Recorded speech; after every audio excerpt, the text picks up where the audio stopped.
The following is a transcript between Matías De Stefano, referred to as me, and his higher self, referred to as I am, originally produced on February 7th, 2021, under the constellation of Aquarius in the mental week, examining through the knees chakra.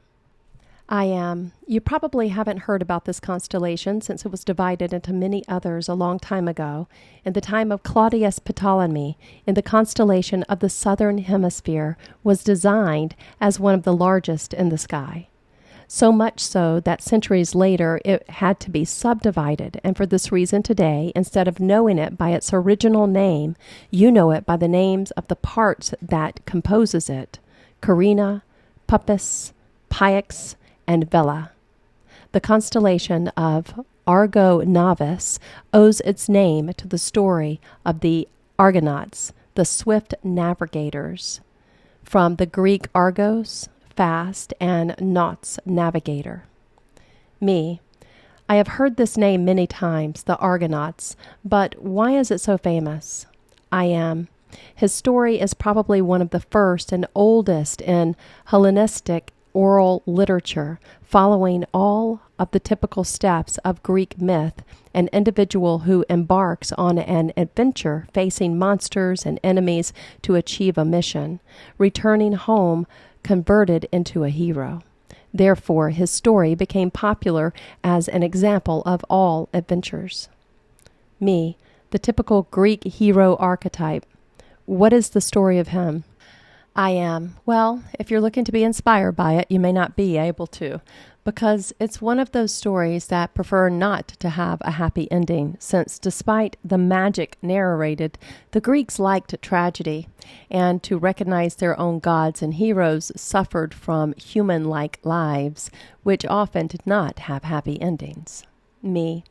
Unlike our story of the last generations, in which we usually put and then they lived happily ever after, when the true stories tell something else.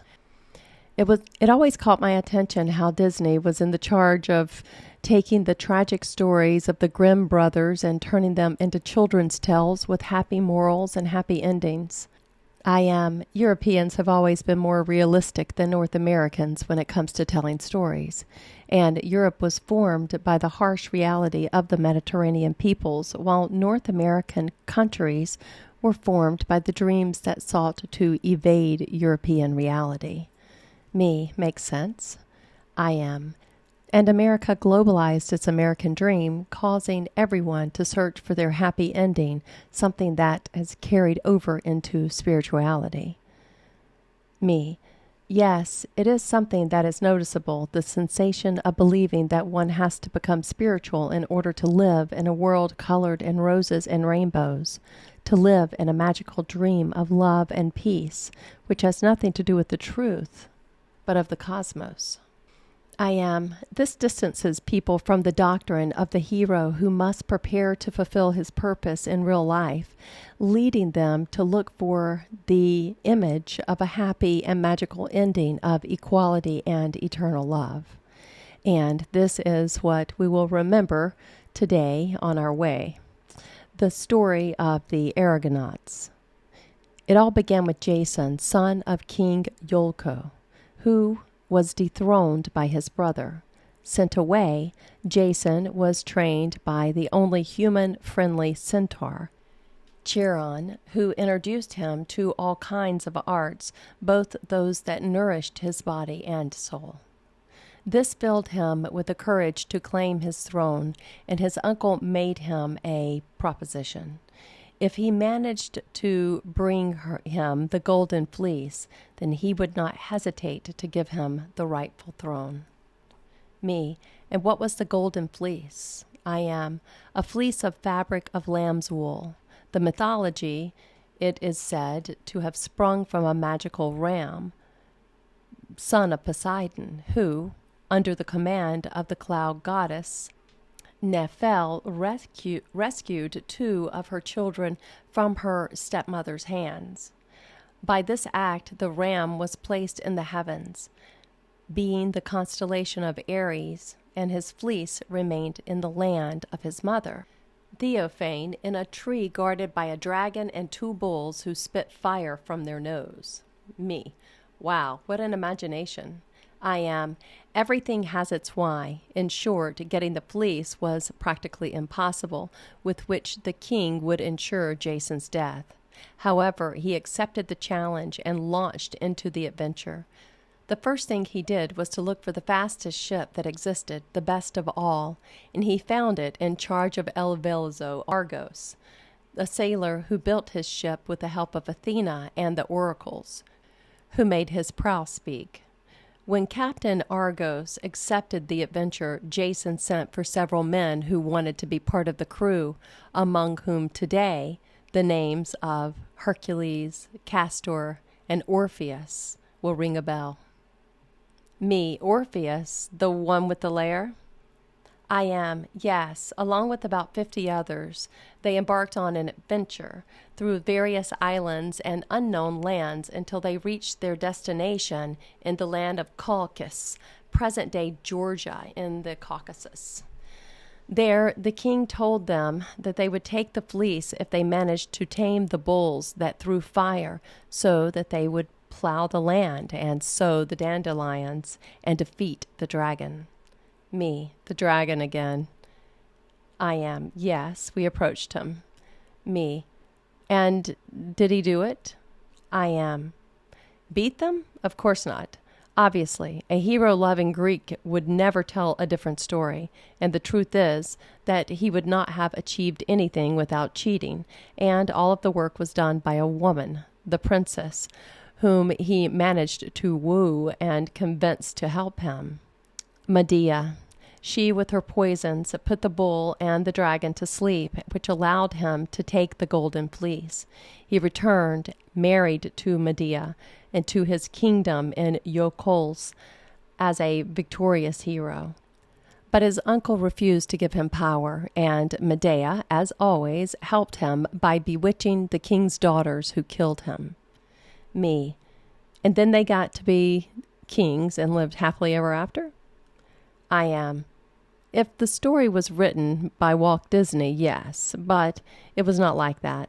Jason's cousin seized the throne and had a couple exiled to Corinth. Bored with the normal life, Jason began to cheat on Medea with other women, and she cursed him, making him die alone, poor, and abandoned by everyone. Me. Oh my God, what a horrible story with no moral. I am. Well, we can try to find one for you. We could say that in heaven today, the great and fast ship Argos is broken into pieces. The constellation of Carina, keel of the ship, Puppis, stern of the ship, Vela, the cloth of the ship, the sailboat, and Pyxis, the compass, constitute the most important parts of the ship. But the ship is not only a symbol of Jason's story, but something that runs through all of the stories of the ancient world, navigation. Do you remember how to say it in Greek? Me, rule, I am. To navigate is to govern oneself, since the intercommunication of the representatives of different kingdoms navigated to talk among themselves. Good.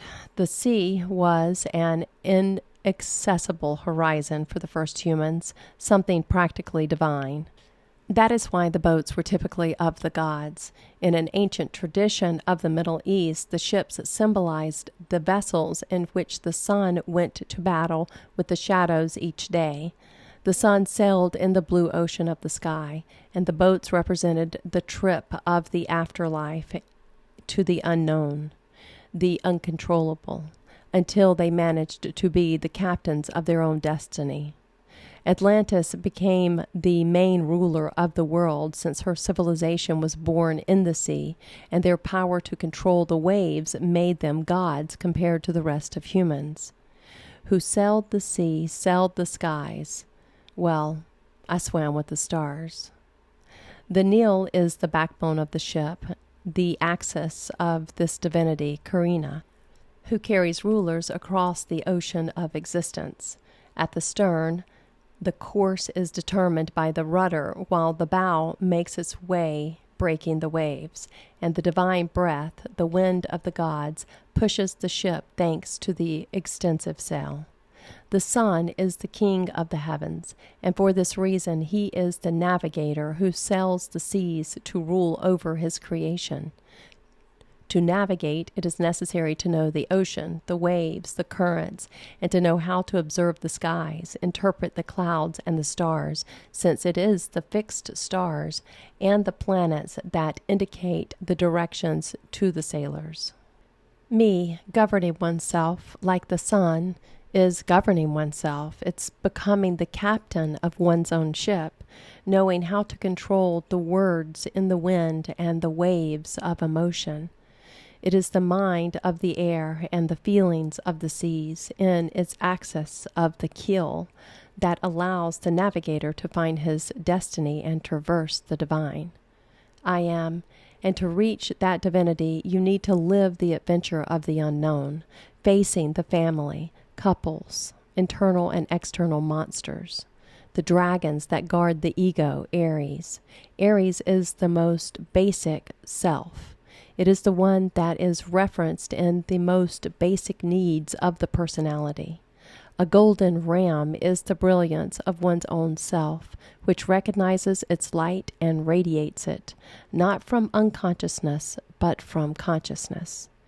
It is the gift that you get after the transit that implies facing the fire bulls, that is, the need to sleep and eat, the two fundamental bases of life, the fear that prevents you from seeing beyond your body. Me, Taurus. I am. To face the dragon, the third base is the need of a being, reproduction, the fire of creation, the order of emotions. A hero's journey implies knowing how to control his ship and guide the crew that he's carried on it. Knowing how to govern his past, present, and future. This is how he will manage to reign. Me. But Jason couldn't do it. Why? I am. Because he was based on cheating, using others, led by his low passions, by his intention to be the king and not the captain, abandoning friends along the way, having sex with several women and abandoning them, using the daughter of the king to obtain his reward based on the most animal need, and returned to seize his power through the treason and murder. Therefore, the success of a hero is not always to follow the path and defeat the monsters, but how you do it. Me. The end does not justify the means. It would be something like that. I am. In the evolution based on distortion, the end does not justify the means. The integration based on harmony, it does not justify them. Well, in the first case, you are based on expansion survival, and this has no rules. But in the second case, the path implies unity and coherence, in which you recognize that you don't have to conquer anything to be who you already are. You just have to remember it and take your place. Me. That is why the Greeks ended their stories as tragedies, from which we know the popular expression Greek tragedy, because the great moral is that it is not a matter of achieving success, but of the way in which we do it. I am. We are the sailors of our destiny, bearers of our own golden fleece that we call personality. We are all captains of the ship, sailing at the speed of our emotions and dragged by the force of our words. And they are the ones that will take us to the ports that will confront us with our own monsters. Me, the path of existence itself. That is the true karma, not what is imposed by others, but the way in which we decide to take what is imposed on ourselves. I am the very monsters that you have decided to face. Your mission and purpose, whatever you decide to do, is nothing but yours and yours alone. It is your own responsibility to navigate those waters. It does not matter if you get the golden fleece, if you manage to fulfill the entrusted mission. The story will not have a happy ending if you choose to climb and force life to achieve your goals in an egoic way. Me.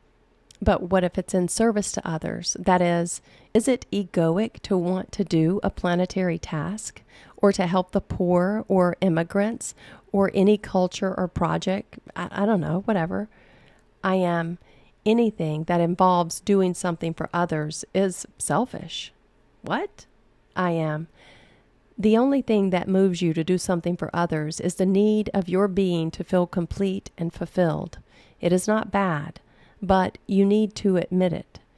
Everything we do for the I am, and if you don't refer to him, then you will never achieve anything, and you will only be using others, cheating to achieve your goals of self-realization. You will be Jason. Me, navigating the last leg alone. It's like born. I am. The birth of the soul implies the effort of the body. Release, let go, transform from one thing to another. Let go of life and accept death. Leave death and accept life. Therefore, today, you must decide what you accept. Me, today? I am. This day reminds you of the beginning of your path and the end of another. Me, the anniversary of my grandmother's death and the beginning of the Hardequam path. I am. And today it represents the trauma of repeating the same love story or moving forward to welcome life. Me, letting go of who I am in love with and receiving the birth of my niece. I am. The trip awaits you. The trip is today. And letting go of control of your ego is that you can live the adventure becoming the captain of your ship. Becoming realistic, recognizing what is the real illusion and what is the imaginary one.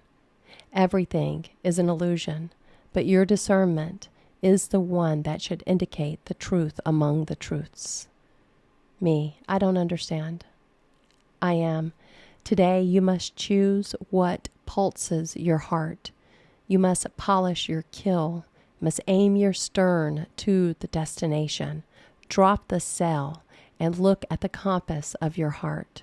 Fate is never ahead, but within, and within is the only truth, the real illusion, in the heartbeat, the pulse, while ahead is the false illusion. One is the celebration of life, and the other is the liberation from death. Me, raise anchor. Well, I decided to start the adventure towards life. I am. Cover yourself with the shining fleece of your personality to shelter you from the fresh winds of the word that guides. Navigate in the calm waves of your emotion, furrowing the depths of your soul. Destiny is a new beginning. On the horizon there is only freedom, and the compass that guides you in the stars always beats in your heart.